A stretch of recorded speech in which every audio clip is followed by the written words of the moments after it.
Behold, the Lamb of God who takes away the sins of the world.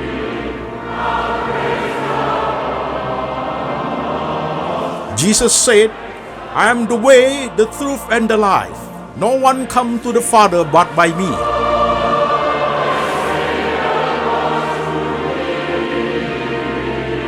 For God so loved this world, so he gave his one and the only Son. Whoever believes in him shall not perish, but have eternal life. Shalom, saudara-saudara sekalian. Saya Pendeta Antoni Chang. Senang bisa bertemu dengan jemaat sekalian yang ada di kota-kota di Indonesia dan jemaat yang ada di kota-kota di luar negeri. Sampai ketemu kembali hari ini, saudaraku. Shalom, semua saudara. Saya berharap dalam keadaan sehat-sehat, saudaraku. Nah, saya akan memulai suatu khotbah serial yang baru. Tapi sebelum saya memulai khotbah serial yang baru, saya perlu memberikan tahu kepada saudara suatu informasi. Ketika saudara masuk ke YouTube channel saya, jangan lupa klik subscribe dan lonceng. Tujuannya adalah, saudaraku, kalau khotbah baru ini dirilis, saudaraku, secara otomatis sudah muncul di gadget saudara. Ada notifikasi otomatis. Dan itu gratis, saudaraku. Sehingga mempermudah saudara untuk ikut ibadah. Demikian, saudara, informasi yang saya berikan. Baik, saudaraku, kita akan memulai. Sebelum memulainya, kita membaca firman Tuhan lebih dahulu. Firman Tuhan hari ini, saudara sekalian, diambil dari Injil Matius. Injil Matius pasal 6 ayat 25 sampai 34. Karena itu aku berkata kepadamu, janganlah khawatir akan hidupmu, akan apa yang hendak kamu makan atau minum, dan janganlah kamu khawatir pula akan tubuhmu, akan apa yang hendak kamu pakai. Bukankah hidup itu lebih penting daripada makanan, dan tubuh itu lebih penting daripada pakaian? Pandanglah burung-burung di langit yang tidak menabur, dan tidak menuai, dan tidak mengumpulkan bekal dalam lumbung, namun diberi makan oleh Bapakmu yang di sorga. Bukankah kamu jauh melebihi burung-burung itu? Siapakah di antara kamu yang karena kekhawatirannya dapat menambahkan sehasta saja pada jalan hidupnya? Dan mengapa kamu khawatir akan pakaian? Perhatikanlah bunga bakung di ladang yang tumbuh tanpa bekerja dan tanpa memintal. Namun aku berkata kepadamu, Salomo dalam segala kemewahannya pun tidak berpakaian seindah salah satu dari bunga itu. Jadi jika demikian Allah mendandani rumput di ladang yang hari ini ada dan besok dibuang ke dalam api, tidakkah ia akan terlebih lagi mendandani kamu, hai orang yang kurang percaya?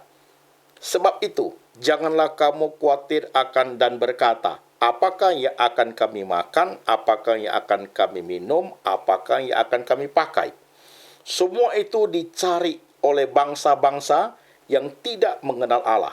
Akan tetapi, Bapakmu yang di sorga tahu bahwa kamu memerlukan semuanya itu. Tetapi carilah dahulu kerajaan Allah dan kebenarannya, maka semuanya itu akan ditambahkan kepadamu. Sebab itu, janganlah kamu khawatir akan hari besok, karena hari besok mempunyai kesusahannya sendiri. Kesusahan sehari cukuplah untuk sehari.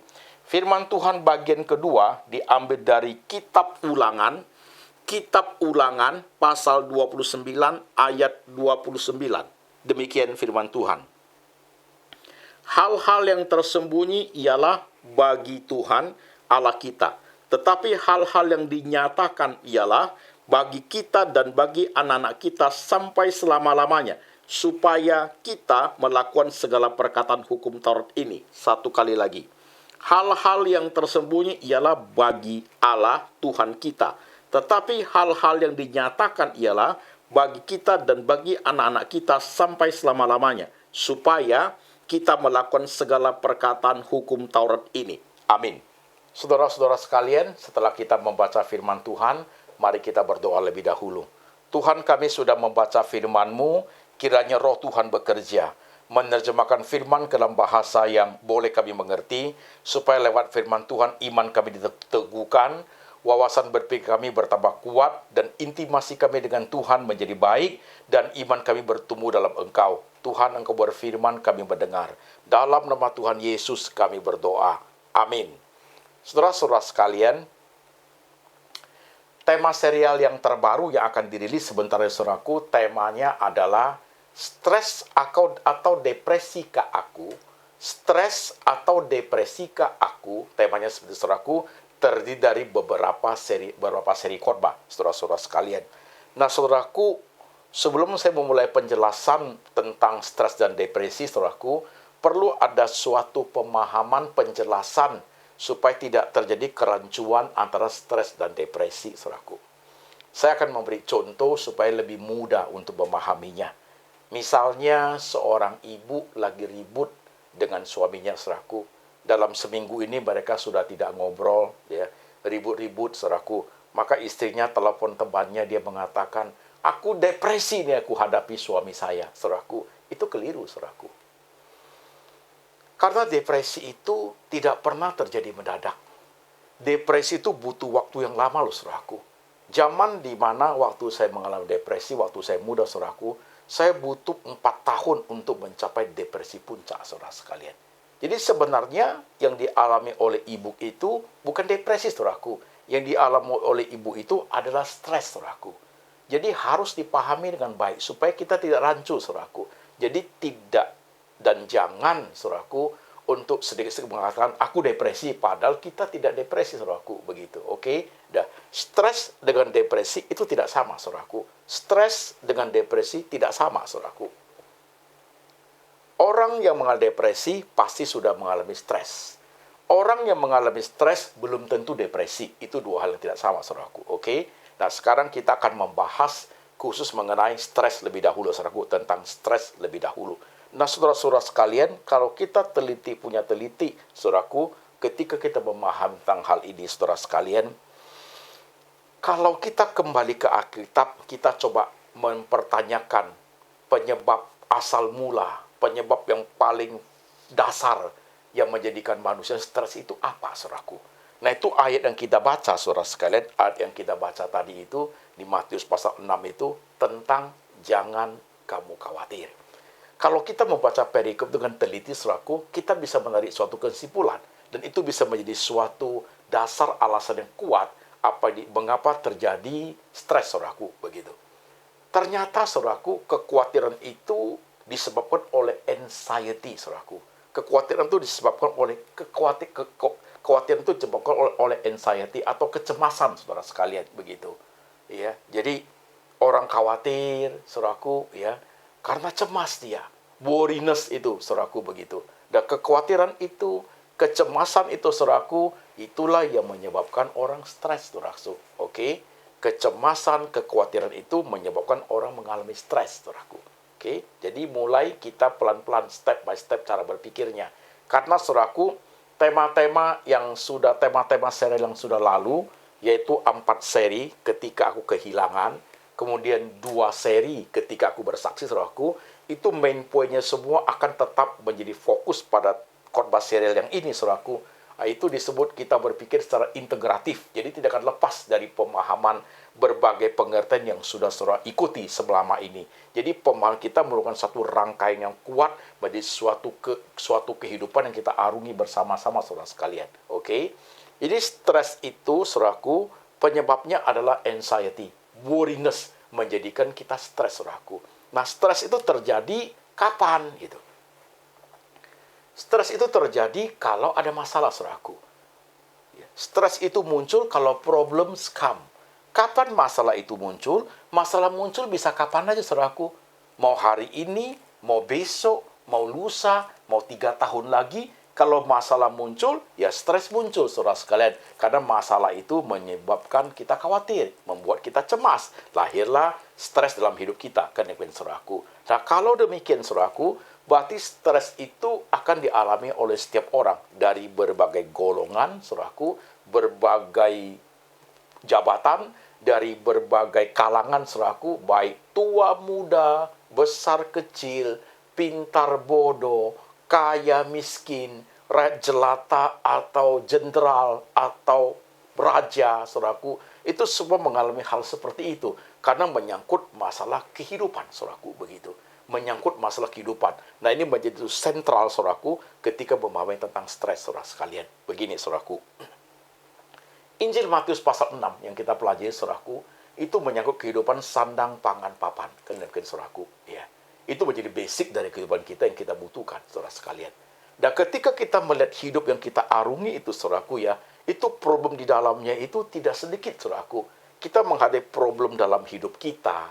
Kita menghadapi problem dengan keluarga kita. Kita menghadapi problem ketika masalah pekerjaan, relasi dengan orang lain, problem eksternal yang lain, saudaraku, masalah friendship, ya, masalah anak-anak kita sekolah, kuliah, masalah penyakit, juga masalah yang sifatnya global seperti corona, seperti saudaraku. Semua problem seperti itu menciptakan kekhawatiran, worriness, anxiety dalam hidup manusia. Maka muncullah stres, saudaraku, begitu. Jadi kalau kita harus akui, saudaraku, setiap kita mengalami itu, saudaraku. Setiap kita itu malah mengalami itu. Kita tidak bisa bilang tidak, saudaraku. Jadi saudara sekalian, khotbah serial ini akan berhasil, akan menjadi berkat buat saudara kalau saudara mengerti intinya dengan baik. Saudara mengerti tujuan daripada khotbah serial, stres atau depresi ke aku, saudara akan mengerti dengan baik kalau saudara mengerti intinya, saudaraku. Karena tujuan daripada khotbah serial tentang tema ini, saudaraku, tidak bertujuan. Setelah saudara mendengar 3 atau 4 seri khotbah ini, saudaraku, saudara tidak bisa stres lagi. Itu salah, saudara sekalian. Tidak mungkin seperti itu. Karena stres itu bisa datang 3 bulan di depan, saudaraku. 3 bulan di depan kita belum tahu apa, kan mungkin, saudaraku, ya. Jadi, ketika saudara mendengar khotbah serial selesai, saudara tidak stres lagi, saudara keliru mengenal inti daripada khotbah serial ini. Tetapi kalau saudara selesai mengikuti beberapa seri dari khotbah ini, saudaraku, saudara mulai bisa memahami, nanti kalau aku mengalami stres, ketika masalah muncul, khawatirku muncul, aku mengalami stres, aku sudah tahu bagaimana caranya untuk menghadapi stres saya itu. Nah, itu saudara mengerti khotbah hari ini, saudaraku. Itu yang saya mau sebenarnya. Kita tidak mungkin bisa belajar untuk stres itu tidak terjadi. Nggak mungkin, saudaraku. Tapi bagaimana kita handle stres itu, menangani stres itu, bagaimana kita menghadapi stres itu kalau dia datang, itu jauh lebih baik, saudaraku. Jadi kita bisa menggunakan firman Tuhan ini, saudaraku, seumur hidup dalam hidup kita, saudaraku. Kita bisa praktekkan seumur hidup. Oke, saudaraku. Nah, sekarang kita lanjut. Karena masalah kehidupan itu banyak, saudara sekalian, kan? Masalah kehidupan banyak. Maka stres itu, karena masalah kehidupan banyak, saudaraku, stres itu akan muncul bertahap dia. Dia muncul bertahap. Maka stres itu akan melanda anytime, anywhere, anybody, saudaraku. Jadi kepada siapapun, ya, kapanpun, dimanapun, kalau perlu muncul, stres menyusul, saudaraku. Ini yang harus kita pahami, ini adalah suatu realita hidup. Ini penting, loh, saudara sekalian. Mengapa saya mau utarakan tentang tema stres atau depresi ke aku? Saudara sekalian, kita perlu punya suatu kepekaan untuk membaca tantangan zaman, saudara sekalian. Dengan zaman yang kita hadapi seperti, saudaraku, tema-tema seperti sangat dibutuhkan, saudaraku. Berapa banyak orang yang di rumah sekarang mengalami stres, saudaraku. Baik ibu rumah tangga, anak muda, anak-anak yang masih sekolah pendidikan SD, saudaraku, orang tua, pemuda-pemuda yang aktivis, saudaraku, ya, pria-pria sebaya yang lagi bisnis, saudaraku. Siapa yang tidak stres? Pemerintah, pejabat, saudara sekalian, bahkan pendeta, saudaraku. Kita alami hal demikian. Maka perlu ada tema seperti ini untuk menjawab tantangan zaman, saudara-saudara sekalian. Oke? Nah, kemudian kita lanjut lagi, saudara-saudara sekalian. Karena stres itu bisa terjadi kepada anytime, anybody, anywhere, saudaraku, begitu. Maka kita harus mengerti, stres itu terjadi, saudaraku, dia mencakup 3 faktor. Dia mencakup 3 dimensi waktu, saudara sekalian. Dia mencakup 3 dimensi waktu, yaitu dimensi waktu masa lalu, our past, dimensi waktu sekarang, our present, dan dimensi waktu yang akan datang, our future. Jadi stres itu, saudaraku, dia berinteraksi di 3 dimensi waktu itu. Hebat sekali, saudara sekalian. Maka kita harus hati-hati. Jemaat dengerin baik-baik. Teliti sekali saudaraku. Saya ketika memberikan firman Tuhan seperti ini, sekian banyak saudara yang mendengar di Indonesia maupun di luar negeri, saudaraku, sangat posibilitas sangat tinggi di antara saudara yang sudah mengalami stres, saudaraku. Dan mungkin sekarang tidak tahu bagaimana jalan keluarnya. Maka perhatikan poin satu persatu dengan teliti, saudara-saudara sekalian. Oke, saya akan memberikan contoh-contoh yang simple supaya saudara bisa mengerti jauh lebih gampang, saudara-saudara sekalian. Sekarang saya ambil contoh, saudaraku. Seorang anak gadis yang diputuskan oleh pacarnya, saudaraku, begitu. Menjadi sangat kecewa hidupnya, saudara sekalian. Sudah diputus, katakanlah sudah 6 bulan diputus oleh pacarnya. Tanpa ada sebab tanpa ada alasan yang tepat, pacarnya itu memutuskan secara sepihak seperti begitu saja, saudaraku. Maka anak gadis ini mengalami stres, saudaraku. Ketika diputuskan, maka dia sakit hati, dia kecewa, dia salah mengerti pacarnya, dan dalam pergumulan seperti itu, saudaraku, sekarang sudah 6 bulan berlalu. Tetapi setelah dia 6 bulan berlalu, saudaraku, masalah yang dihadapi, yang dia alami 6 bulan yang lalu itu, saudaraku, itu masih bekerja sampai sekarang. Jadi stres itu terjadi pada dimensi waktu masa lalu. Tetap ada, saudaraku. Dan ketika anak gadis sudah ada pada saat ini, saudaraku, tidak menolong dia untuk berubah, maka malah bertambah menjadi lebih parah. Stres yang dulu terjadi pelan-pelan itu sampai sekarang kondisinya malah lebih memprihatinkan. Sehingga, saudaraku, dimensi waktu present ini pun menjadi suatu stres yang menggerogoti hidup dia. Past and present, saudaraku, menjadi dua dimensi waktu yang bergabung, menciptakan stres yang cukup berat bagi anak gadis ini. Sampai di poin ini, oke, saudaraku, yang lebih berbahaya lagi adalah dimensi waktu masa depan, saudaraku. Stres pun bekerja di dimensi waktu masa depan. Kenapa? Gadis ini akan berpikir, dulu saya sudah ditinggali oleh pacar saya dikhianati, dilukai, banyak hal yang saya rugi, begitu. Bahkan harga diri saya tercemar, begitu, saudaraku. Nah, sekarang, ketika di masa sekarang ini, aku dalam keadaan tambah sulit.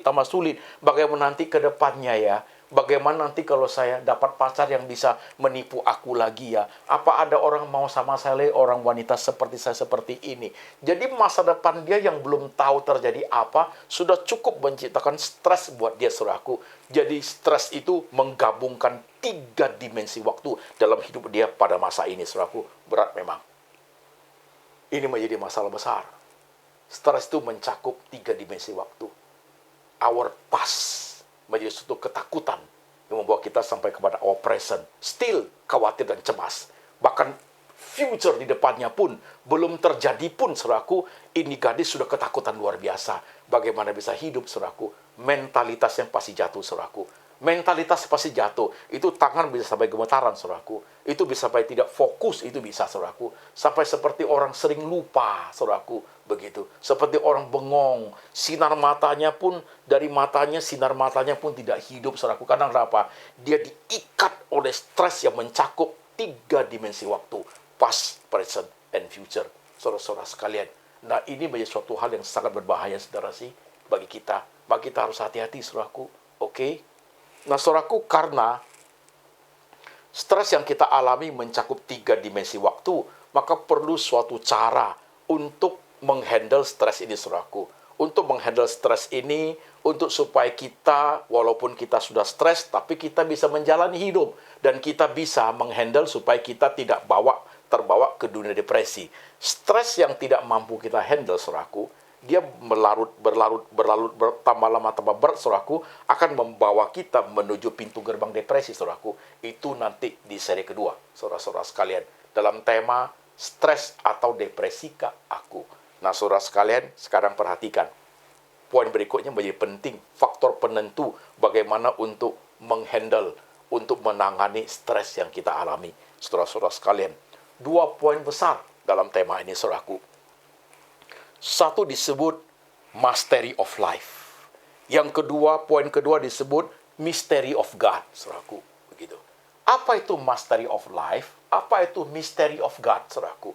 Mastery of life, mastery of life, saudaraku, adalah di tengah semua hidup yang kita alami, suka duka yang kita alami, saudaraku, kita perlu menjadi expert, menjadi master, bahkan menjadi ahlinya dalam menangani, memahami semua peristiwa seluk-beluk yang kita alami. Itu disebut mastery of life, saudaraku, begitu. Nah, kalau yang satu disebut mystery of God adalah dia menyangkut future, dia menyangkut masa depan, saudaraku. Itu mystery of God, yang bukan hak kita, tapi haknya Tuhan, saudara sekalian. Nah, mastery of life, saudaraku, mastery of life itu adalah bagian ayat yang kita baca tadi, Matius pasal 6, saudaraku. Matius pasal 6 ayat 25 sampai 34. Sandang, pangan, papan, khawatir ini, khawatir itu. Kita perlu menjadi menjadi master dalam kehidupan kita ini, saudaraku. Nah, kemudian mystery of God, saudaraku, yang kita baca tadi itu yang ada di Ulangan 29 ayat 29. Segala yang tersembunyi adalah milik Tuhan, tetapi yang dinyatakan adalah untuk kita dan anak cucu kita, saudaraku. Jadi ada mystery of God, ada mastery of life. Dua poin besar inilah yang akan menolong kita untuk menangani stres kita dengan baik, saudaraku. Ini penting, saudaraku. Ini penting sekali. Tentunya, saudaraku, dua poin besar ini tidak menjadi siapa-siapa, tidak menjadi apa-apa, saudaraku, bahkan tidak berfungsi sama sekali, kecuali dua poin besar, saudaraku, ditaruh di bawah firman, saudara sekalian. Begitu loh, saudaraku. Ditaruh di bawah firman untuk diperbaharui, untuk diajar oleh firman Tuhan dalam hidup ini, saudara-saudara sekalian. Oke? Nah, sekarang kita mulai dari mastery of life dulu. Mastery of life yang kita jalin, saudaraku, udah stres ini ceritanya. Ya kan? Kita sudah alami stres. Dalam bentuk apa saja, saudaraku. Ingat? Bisa juga diketik dalam tema ketika aku kehilangan. Itu stres, saudaraku. Hilang anak, hilang suami, hilang harta, hilang harga diri, itu stres, saudaraku, begitu. Dan kalau kita ambil beberapa contoh yang konkret, saudaraku, seperti zaman COVID begitu. Tiba-tiba papanya meninggal, saudaraku. Tiba-tiba mamanya sakit keras. Itu stres, saudaraku. Tiba-tiba keuangan menipis. Nah, untuk menjadi mastery of life itu seperti apa? Saudara sekalian, ingat, mastery of life itu dia menyangkut dua dimensi waktu. Dimensi waktu masa lalu dan dimensi waktu sekarang, saudaraku. Nah, ini yang sebenarnya harus dipelajari. Ini akan menolong kita untuk handle stres. Pak, saya stres loh, Pak. Kenapa? COVID udah 4 bulan, 5 bulan seperti ini, Pak. Keuangan saya menjadi menipis. Saya jadi khawatir. Saya bisa lanjutin hidup nggak? Anak-anak saya makan nggak? Nah, masa lalu kita pas itu, saudaraku, terjadi COVID itu yang sudah berbulan lalu, itu menciptakan kecemasan, kekhawatiran. Sampai kepada present kita, masa sekarang kita, saudaraku, tetap kita khawatir, tetap kita stres. Karena apa? COVID belum selesai. Itu contohnya, saudaraku. Gimana menjadi mastery of life-nya? Nah, disitulah pembelajaran akan firman, saudara sekalian. Pertama, semua orang mengalami hal yang sama, saudaraku. Ya. Yang kedua, saudara-saudara sekalian, ketika kita menghadapi problem seperti itu, saudaraku, ya, yang pertama harus saudara pahami adalah, saudara kita masih hidup, loh, saudaraku. Kita masih hidup, begitu. Kita masih hidup. Sekalipun kita mengalami banyak kesulitan, we still alive. Tuhan masih menjaga kita, saudaraku. Kita masih hidup. Dan poin ketiga, saudaraku, ini poin-poin yang perlu kita itu mengisi dalam pikiran kita. Jangan diisi oleh pikiran yang semuanya diborong oleh pikiran negatif. Nah, itu orang depresi itu tidak akan sembuh, saudaraku. Kalau orang stres itu tidak akan sembuh, saudaraku. Artinya begini, pikirannya semua negatif. Nah, kalau pikirannya semua negatif, saudaraku, sudah tidak bisa berpikir apa-apa, begitu. Ya, kalau nggak ada uang, bagaimana? Kalau nggak ada, sama suami istri pun bisa menjadi ribut besar, saudaraku. Coba pikirannya diseimbangkan. Ada pikiran minus, plusnya harus ada, saudaraku. Kalau pikirannya plus semua, positif semua, itu gegabah, saudaraku. Optimisme terlalu tinggi dan nanti tidak teliti, saudaraku. Itu pun tidak benar. Sementara kalau pesimis terus, saudaraku, itu tidak menolong orang itu. Dia harus berimbang. Harus berimbang. Kalau begini terjadi gimana? Kalau begini kita harus apa, saudaraku? Jadi masih ada kejernihan berpikir. Itu namanya mastery of life. Dan di situ muncullah yang disebut apa, saudaraku? Christian worldview-nya muncul. Christian worldview muncul untuk memahami setiap kasus yang ada. Memahami kasus anaknya, memahami kasus keuangannya. Christian worldview-nya muncul, saudaraku. Christian worldview muncul. Nah, saudara perhatikan. Penjelasan seperti ini tidak serta-merta saudara mendengar urusan saudara udah selesai. Enggak loh. Karena setiap kasus berbeda tingkat kesulitannya. Maka poin ini, setiap kasus saudara harus sendirian menanganinya. Saudara sendiri menjalaninya bersama dengan orang yang saudara sayang. Dengan istri, dengan suami, saudaraku, atau dengan pacar, atau dengan orang-orang yang dekat dengan saudara sekalian. Saudara harus arungi itu dan perlu ada guidance, penjelasan beberapa hal supaya menjadi master dalam hidup itu, saudaraku. Saya kasih contoh tadi, anak gadis yang ditinggalkan pacar. Nah, kalau dia tidak menjadi mastery of life, saudaraku, dia merasa apa? Bahwa pacar itu segala-galanya buat dia. Sudah nggak ada orang lain. Dia yang paling ganteng. Yang jelek aja tinggal sedikit sekarang. Sudah nggak ada. Ya. Dan saudaraku, kalau dia sudah berpikir seperti itu, akan destruktif hidupnya, saudaraku. Akan membuat dia itu di presentnya makin tenggelam. Mentalitasnya hancur, saudaraku. Nah, nanti akan makan obat kalau biasanya seperti itu. Akan gemetaran, akan makan obat, saudaraku. Akan menuju kepada depresi kalau tidak dibantu penyelesaian untuk menangani stres itu, saudaraku. Nah, ini penting. Jadi, mastery of life-nya, kalau orang sudah tidak mau, apa perlu dipaksa ya? Kalau orang sudah tidak suka, mungkin itu jalan terbaik, begitu. Memang tidak cocok, lebih baik hari ini tidak cocok daripada setelah menikah 3 tahun, baru kelihatan nggak benarnya. Saudara mulai dibantu oleh cara berpikir seperti itu, pikiran Christian worldview-nya bekerja, sehingga bisa memahami hidup, saudaraku. Nah, ini penting, saudaraku. Ini poin penting sekali, saudaraku. Ini namanya mastery of life, oke? Nah, ketika dia memasuki dimensi mystery of God, saudaraku, itu menyangkut future. Karena stres juga mencakup future, saudaraku. Nah, ketika anak gadis yang ditinggalin pacar ini, dia mulai ketakutan. Katakan dia sudah melakukan hubungan badan dengan mantan pacarnya, saudaraku. Dia mulai ketakutan. Nanti ke depannya dia mau merit sama siapa? Kalau merit dengan orang, ketahuan dia bukan anak gadis sebagaimana. Siapa yang mau dia? Ketakutan itu menghantui pikirannya, saudaraku, maka stres tambah berat. Nah, ini harus dibantu dengan mystery of God, saudaraku. Besok aja kita nggak tahu kok apa yang terjadi, begitu. Jangankan besok, saudaraku, detik setelah ini pun kita nggak tahu apa yang terjadi. Saya kasih ilustrasi biar bagus. Belakangan ini kan karena corona, banyak orang yang tiba-tiba jatuh mati, saudaraku, kan. Orang itu nggak tahu loh dia mati saat itu, saudaraku. Artinya dia tidak tahu 3 menit kemudian dia akan jatuh, saudaraku. Kalau dia tahu, dia tinggal di rumah, saudaraku. We don't know. 2 menit depan, jadi we don't know, saudaraku. Apalagi kita mau mikir tentang 2 tahun ke depan. Maka mystery of God itu, saudaraku, menolong kita. Matius pasal 6 ayat 34. Kalau mau khawatir, cukup khawatir hari ini. Karena besok masih ada kekhawatirannya. Besok masih menjadi rahasianya Tuhan. Besok masih menjadi hal yang tersembunyi. Itu haknya Tuhan. Jangan diambil. Kitab Ulangan 29 ayat 29. Yang tersembunyi masih tetap menjadi miliknya Tuhan. Yang disingkapkan itu menjadi milik kita dan anak cucu kita, saudaraku. Jadi ketika kita mampu memahami mystery of God itu dengan baik, bahwa Tuhan itu pemegang masa depan, di masa depanku boleh berprediksi, boleh menganalisis, silakan. Tapi still, you don't know, saudaraku. Ya kan? Tapi Tuhanlah yang memegang masa depan, saudaraku. Nah, dengan kedua poin itu kalau digabungkan, saudaraku, 3 kategori, 3 dimensi waktu itu bisa di-cover oleh 2 mastery of life and mystery of God, saudaraku. Stres itu bisa terkendali, saudaraku. Waktu takut masa depan, ya ada Tuhan di situ. Waktu takut dengan apa yang hadapi sekarang, saya harus belajar untuk mengarungi seperti itu. Jadi kerang mutiara. Still remember? Kesengsaraan menimbulkan ketekunan. Ketekunan menimbulkan tahan uji. Tahan uji menimbulkan pengharapan. Pengharapan dalam Tuhan tidak mengecewakan. Pengharapan sudah menyangkut mystery of God, saudaraku. Oke?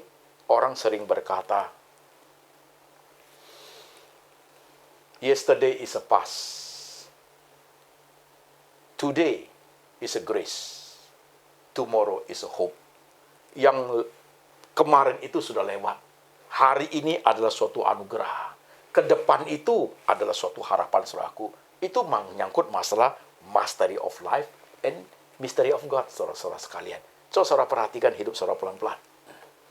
Saudara yang sudah mulai stres, nyimak ini loh, saudaraku. Nanti saudara kalau udah di rumah, udah mulai coba membila-bila. Iya ya, Pak. Kenapa saya tenggelam terus dalam masalah seperti ini? Kenapa pikiran saya tidak bangun, Pak? Kenapa hati saya tidak bisa terima, Pak, your heart and your mind, kan gitu. Kenapa nggak bisa? Kalau nggak bisa, saya hancur. Karena masa lalu itu sudah menjerat saya masuk ke dunia stres yang berat. Sekarang saya itu tidak menolong saya untuk bangun. Ternyata malah memperparah. Masa depan tidak ada apa-apa lagi. Masa depan akan menjadi sesuatu yang cukup sangat bukan cukup lagi, menakutkan buat saya, Pak. Karena saudaraku, orang yang mengalami stres ringan, agak berat dan berat, saudaraku, kalau dia tidak handle dengan baik, akan membawa dia ke pintu depresi, saudaraku. Setelah stres lewat, masuknya depresi, saudara sekalian. Iya, maka saudara harus dengarin khotbah ini baik-baik. Stresmu itu ada yang ringan, kalau masalah selesai sudah. Stresmu ada yang medium size, saudaraku, perlu lebih tekun sedikit juga lewat. Stresmu ada yang berat, saudaraku, dan disitu kan lebih tough, lebih kuat, lebih bertahan. Iman lebih kencang, saudaraku, untuk memahami seperti itu. Tuhan itu sediakan kepada kita itu firman Tuhan itu banyak, saudaraku. Ada firman Tuhan bagian yang meneguhkan iman. Firman Tuhan memberikan kesejukan hati. Firman Tuhan yang Tuhan mengatakan, aku mencukupkan engkau. Sama seperti Matius tadi itu. Burung aja Tuhan pelihara, apalagi engkau. Bunga bakung begitu indah. Salomo aja tidak pakai pakaian begitu indah. Itu dia tidak kerja. Tuhan memberikan dia pakaian begitu indah. Bunga bakung itu begitu indah bunga itu, saudaraku. Apalagi kita anak-anak Tuhan yang dicipta oleh Tuhan. Jadi dimensi itu, mastery of life, mystery of God, saudaraku, dia harus bekerja sama lewat pengertian firman Tuhan yang baik, saudaraku. Sehingga tercipta suatu core yang baik. Stres itu, saudaraku, saudara bisa tangani. Dia tidak hilang, saudaraku, tapi ketika dia muncul, saudara bisa tangani. Bisa pahami, iya Tuhan, saya harus lewati seperti ini. Sehingga saudara terhindar daripada depresi. Stres, saudara bisa tangani dengan baik, saudaraku. Anytime, kalau ada masalah, stresnya datang lagi. Tapi sudah ada cara untuk menghadapinya, saudaraku. Dan kalau kita bisa piawai di sini, bisa bagus handle di masa-masa stres dengan baik, dunia depresi tidak kita masuk, saudaraku. Maka saya mengatakan tadi, stres sama depresi tidak sama, saudaraku. Orang depresi sudah pasti mengalami stres. Orang stres belum tentu masuk dunia depresi, saudaraku. Itu yang harus dihindari, saudara sekalian. Mengertikah engkau? Saya terima WhatsApp banyak sekali. Hatiku terusik, saudaraku. Saya prihatin, saudara sekalian. Pak, saya stres, Pak. Begitu. Saya perhatiin, saudaraku. Dalam dunia yang kita hadapi keadaan seperti ini. Satu businessman sharing. Pak, harta saya sudah habis. Bisnis saya terancam, Pak. Saya takut didemo orang, Pak. Saya takut masalah pidana perdata, Pak. Begitu takutnya saya, Pak. Sekarang tangan saya gemetaran, Pak. Tangan saya gemetaran, saya tidak bisa pikir. Tiap hari bengong dihantui, nanti saya dimasuk penjara. Bagaimana? Future. Dia pikir future, saudaraku. Itu stres, saudaraku. Itu stres. Nah, itu orang seperti itu bisa memerlukan obat. Obat penenang. Karena sudah hampir tidak bisa tidur, saudara, kalau sudah seperti itu. Karena tidak ada jalan penyelesaian. Jadi masalah dimensi waktu masa lalu, dimensi waktu masa sekarang, dimensi waktu masa depan, ide menjadi benang kusut melilit hidupnya dihadapi pada dimensi saat sekarang. Kasihan sekali. Kasihan sekali, karena sudah tidak bisa berpikir jernih, saudaraku. Yang ada pikiran negatif melulu. Dikit-dikit pikirannya negatif melulu. Mana bisa menghadapi stres? Mana bisa keluar dari dimensi stres kalau demikian, saudaraku? Mana bisa? Karena pikirannya sudah tidak seimbang, saudaraku. Christian worldview-nya sudah tidak baik. Sudah hancur total fondasinya. Mentalitas sudah hancur, saudaraku. Begitu. Ya. Orang ketuk pintu aja bisa takut, saudaraku. Ya. Lihat orang pakai baju hijaunya ketakutan. Polisi datangnya. Bisa begitu, saudaraku. Begitu. Kasihan, saudaraku. Jadi saudara perhatikan baik-baik. Saya nggak tahu engkau loh, saudaraku. Tapi khotbah saya hari ini, itu akan menjawab problem you, saudaraku. Mungkin hari ini saudara stres ringan. Nah, pahami khotbah hari ini, prakteknya jalan sendiri. Praktis pribadi saudara sendiri dengan kasus yang saudara hadapi sendiri. Dan saudara boleh tanya jawab dengan saya. Biasanya setiap hari Jumat kita ada live streaming tanya jawab. Karena per kasus cara penanganan beda. Firman Tuhan yang dipahami pun, saudaraku, ada bagian firman yang lain harus kita pahami dengan baik. Membentuk hati, membentuk pikiran, membentuk iman. Ada yang dihadapi jauh lebih sulit, jauh lebih menantang, jauh lebih berbahaya, saudaraku. Firman Tuhan banyak firman Tuhan yang bisa menolong kita dalam hal seperti itu, saudaraku. Menjadi expert dalam hidup kita dan menjadi bergantung kepada Tuhan yang di depannya, masa depan itu masih Tuhan ada di situ, saudaraku. Mengertikah engkau? Sering sekali karena tidak tahu gimana cara memilah-milah hidup ini. Yang ada adalah bingung, benang kusut, gak tahu harus buat apa. Pikiran negatif muncul, kelihatan tidak ada jalan. Habislah saya, Pak. Gak tahu bagaimana. Merasa orang-orang sekeliling kita pun kita sudah berpikir negatif. Seolah orang tidak perlu kita. Orang tidak sayang kita. Sama Tuhan kita pun mulai curiga. Tuhan kok gitu sama. Semua pikiran sudah hancur lebur, saudaraku. Maka orang seperti itu bagaimana bisa bangkit, saudaraku? Perhatikan dengan baik. Orang stres masih bisa di-guide. Masih bisa dituntun. Orang stres masih bisa diberikan arahan. Dia masih bisa, dirinya sendiri masih bisa 60-70%, saudaraku, dia masih bisa berjuang untuk itu. Tapi orang depresi nggak bisa. Orang depresi memberikan tuntunan yang jauh lebih besar, saudaraku. Orang depresi pikirannya mulai hancur, saudaraku. Orang depresi itu bengong, ngomong sendiri, nangis sendiri, bahkan dia bisa telanjang di jalan, saudaraku. Nggak bisa. Dia perlu sesuatu ekstra jauh lebih kuat penanganannya daripada menangani stres, saudara sekalian. Gitu. Saudara mau masuk ke dunia itu. Oh, jangan, saudaraku. Itu dunia yang berbahaya, mengerikan, saudaraku. Belum tentu kita bisa keluar dari dunia itu, saudaraku. Jangan pernah, saya pernah masuk ke situ, saudaraku. Hanya karena anugerah Tuhan yang membawa saya pulang kembali ke dunia normal sekarang ini, saudaraku. Maka I tell you how to face, menghadapi hal-hal seperti itu supaya kita terhindar dari dunia depresi, saudaraku. Belakangan saudara mendengar banyak kasus kan, saudaraku, beberapa tahun terakhir ini. Bahkan pendeta pun bunuh diri, saudaraku. Pendeta Andrew Stockland dari Amerika, saudaraku. Anaknya 3 masih kecil-kecil, dia bunuh diri, saudaraku, karena dia merasa dia udah sulit menghadapi. Pasnya itu menggerogoti dia. Presentnya rasanya no way. Future-nya bagi dia itu sangat gelap. Maka dia pikir sudah nggak ada jalan, saudaraku. Maka dia habisin hidupnya. Itu loh hidup ini. Saya mau jemaat perhatikan seri pertama, stres atau depresi ke aku. Saudara perhatikan hidupmu pelan-pelan. Supaya saudara teliti. Saudara yang tahu sendiri hidup ya. Saya tidak tahu you. Hanya engkau dan Tuhan tahu. Tapi kalau you sudah merasa engkau kebingungan, saya tidak bisa fokus, saya jarang tidur, saya harus makan obat, tiap hari bengong, Pak. Saudara sudah mengalami bagian disebut dengan stres, saudaraku. Jadi perlu ada firman yang seperti ini masuk dalam hidup saudara, perlahan tapi pasti menolong, menguraikan masalah sulit, menguraikan masalah yang pelit, saudaraku, menguraikan masalah yang pelik bukan main, melihat, membila-bila supaya you bisa melihat dengan jernih, melihat dengan tepat apa yang harus kamu lakukan dalam hidup ini, saudaraku. Dan tidak menjadi negatif thinking sama Tuhan, negatif thinking sama diri sendiri, negatif dengan lingkungan. Kasihan, saudaraku. Jangan seperti ini. Jangan seperti ini, saudaraku. Yesterday is a past. Today is a grace. Bisa hidup hari ini ada anugerah Tuhan. Tomorrow is a hope.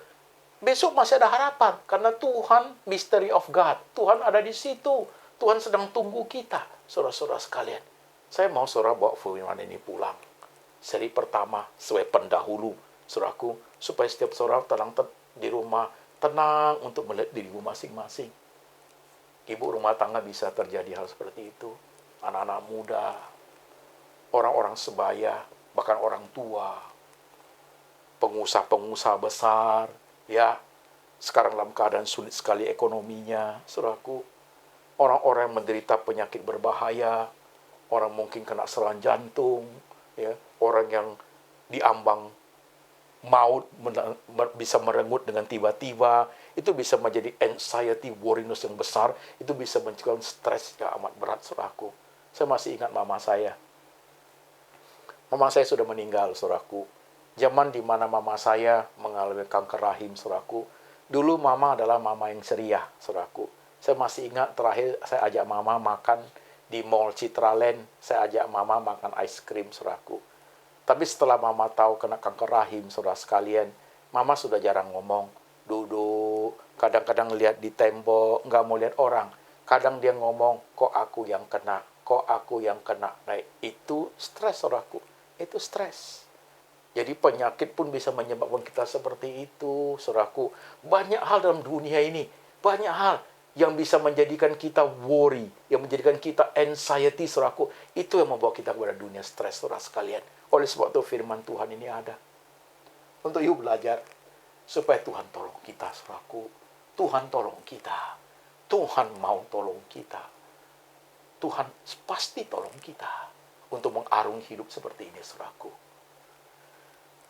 Jemaat yang ada di kota-kota di luar negeri.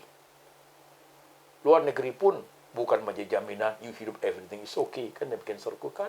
You masih berjuang untuk hidup juga di situ kan, apalagi hidup di negeri orang lain gitu. Sedangkan kita yang dalam negeri pun hidup ini bukan gampang sekali, perlu perjuangan juga kan saudaraku. Dan bahkan kita punya anak, punya istri, punya suami, dan juga kita punya orang tua. Bahkan badan kita makin lama pun makin rapuh, saudaraku. Itu menciptakan suatu kekhawatiran tersendiri kan, dan saudaraku. Di sekitar kita semua, termasuk saya. Mari kita menyimak khotbah hari ini, saudara sekalian. Pelan-pelan menyimak. Pelan-pelan merenungkan.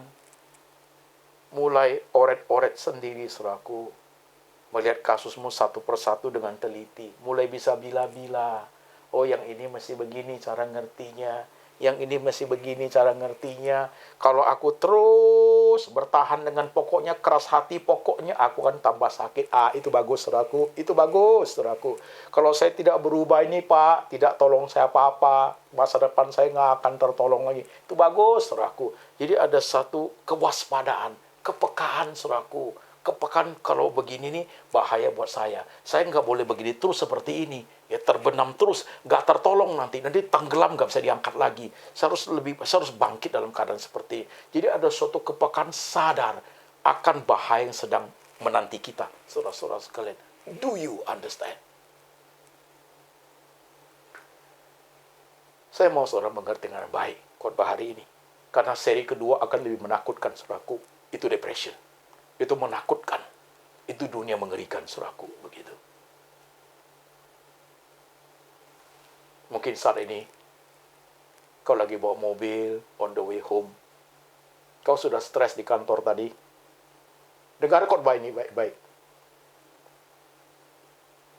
Mungkin saudara ada di rumah, bersama suami. Nggak tahu harus buat apa, karena bisnismu sudah hancur oleh karena corona ini. Suami istri udah nangis, udah berdoa sama Tuhan. Bingung, stresnya berat. Yuk dengar khotbah ini. Mungkin saudara seorang pemuda yang kehilangan cita-cita, kehilangan ambisi, karena tidak ada kesempatan untuk meniti karir lagi. Tidak kesempatan untuk kuliah lagi. Yuk dengerin khotbah hari ini, saudara-saudara sekalian. Tuhan sayang engkau. Tuhan tidak mau engkau masuk ke dunia yang lebih parah, ke dunia depresi.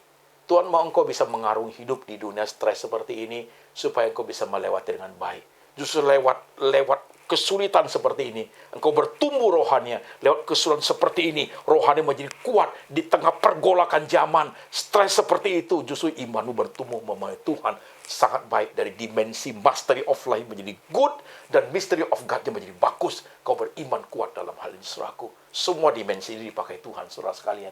Ya, akhirnya kita mulai memahami kan, ketawa, suka duka, senyum air mata, keluh kesah, senyum bahagia, semua dipakai Tuhan, saudaraku, untuk membentuk kita punya kepribadian, untuk membentuk kerohanian kita, supaya ujung-ujungnya kita glorify God, memuji kebesaran Tuhan. Benarkan, saudaraku? Siapa yang bisa mendengar dengan baik, ia akan menang dalam pertempuran ini, dalam the battle of your heart and mind. Dia akan menang dalam pertempuran peradaban dunia yang kita hadapi, saudaraku. Tapi barang siapa yang tidak mau tahu, hanya mau sedih saja, pokoknya aku udah nggak mampu, ia akan tenggelam, habis, tak tertolong, saudaraku. I will tell you. Hari ini Tuhan mau bicara sama you. You boleh tolong Tuhan. Kalau mau ditolong Tuhan, dengar baik-baik. Jangan sampai suatu hari kau tak tertolong lagi. Itu sudah sulit, saudaraku. Lihat dirimu sendiri.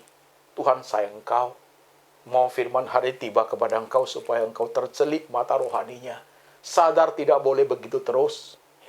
Harus bangun untuk membenah diri dengan baik, saudaraku. Karena di depan itu masih ada hal-hal yang Tuhan mau kerja buat you. Di depan itu masih ada mystery of God. You masih hidup dan masih ada rencana Tuhan yang Tuhan mau Tuhan karyakan buat engkau. Saudaraku, mengerti gak engkau? Mari kita tundukkan kepala sebentar, saudaraku. Jemaat teduh sebentar. Perhatikan dirimu masing-masing. Saya tidak tahu masalah yang kau hadapi sampai hari ini apa. Tapi di tengah-tengah pergolakan zaman, saudaraku, kau pasti mengerti apa yang kau alami.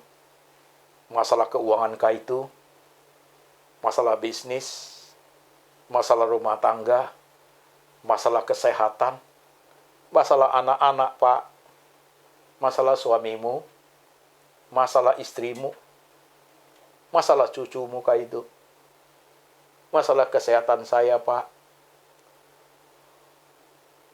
yang membuat engkau worry, membuat engkau cemas, sehingga engkau mengalami stres, tak bisa tidur, harus makan obat, bahkan obat pun kelihatannya sudah sulit menolong. Hari ini firman Tuhan tiba kepada engkau.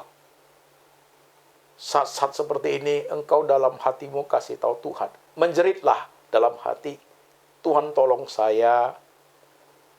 Saya takut saya terbenam dalam dunia stres yang berat. Tuhan tolong saya lihat firman hari ini, saya bisa membila-bila masalahku dengan baik, Tuhan. Tuhan Yesus bantu saya. Kau doa. Kau doa, saudaraku. Biar Roh Kudus yang mengajar engkau. Roh Tuhan yang meneguhkan engkau. Firman ini menolong engkau untuk engkau melihat hidup. Masih banyak rahasia dalam hidupmu yang tetap masih menjadi milik Tuhan. Belum disingkapkan kepada engkau. Yang sudah disingkapkan kepada engkau supaya engkau arungi dengan tabah tekun di dalam Tuhan. Supaya engkau menjadi mastery of life dalam hidupmu. Tuhan, hari ini hamba berdoa untuk setiap umat. Dalam badai kehidupan apapun, di tengah gelombang apapun, di tengah banyak hal yang umat Tuhan hadapi, baik itu rumah tangga, pekerjaan, profesi, jabatan, kesehatan, tantangan yang ada, keuangan, kesulitan-kesulitan tertentu, relationship dengan keluarga, dengan teman-teman yang lain, keterpurukan dalam banyak hal. Tuhan, hamba berdoa, di tengah hal seperti itu pasti mereka khawatir, pasti mereka cemas, pasti mereka stres, Tuhan. Biar firman hari ini seperti air sejuk, boleh menyejukkan hati mereka. Menciptakan keteduhan di batin mereka, Tuhan. Menciptakan suatu kejernihan dalam pikiran mereka, bahwa Tuhan masih peduli, Tuhan masih bekerja. Firman Tuhan masih bekerja untuk meneguhkan iman. Firman Tuhan masih meneguhkan untuk memberikan ketenangan dalam berpikir. Firman Tuhan masih memberikan suatu ketenangan dalam hati nurani yang dalam. Memberikan damai sejahtera lewat firman. Supaya jemaat boleh mengerti dengan baik. Tuhan tak pernah tinggalkan mereka. Tuhan Yesus tolong. Tolong di tengah zaman yang porak-poranda ini, Tuhan. Di tengah hati yang gundah gulana. Di tengah batin yang gelisah. Jiwa yang gelisah dalam diri manusia. Tangan Tuhan yang menolong. Tangan Tuhan yang meneguhkan. Hamba berdoa. Kiranya tangan Tuhan diletakkan di atas kepala jemaat. Tangan Tuhan meletakkan dalam hati jemaat, supaya mereka teguh dalam Engkau. Mereka mampu menjalani setiap tantangan hidup dengan bersandar kepada Tuhan, sehingga mereka boleh terhindar masuk ke dalam dunia depresi. Tuhan tolong mereka di masa-masa mereka sulit, di masa-masa mereka stres. Tangan Tuhan yang melindungi. Anugerah Tuhan cukup bagi mereka untuk menghadapi setiap masalah. Terima kasih Tuhan. Dengar hamba-Mu berdoa. Dalam nama Tuhan Yesus, hamba berdoa. Amin. Trust in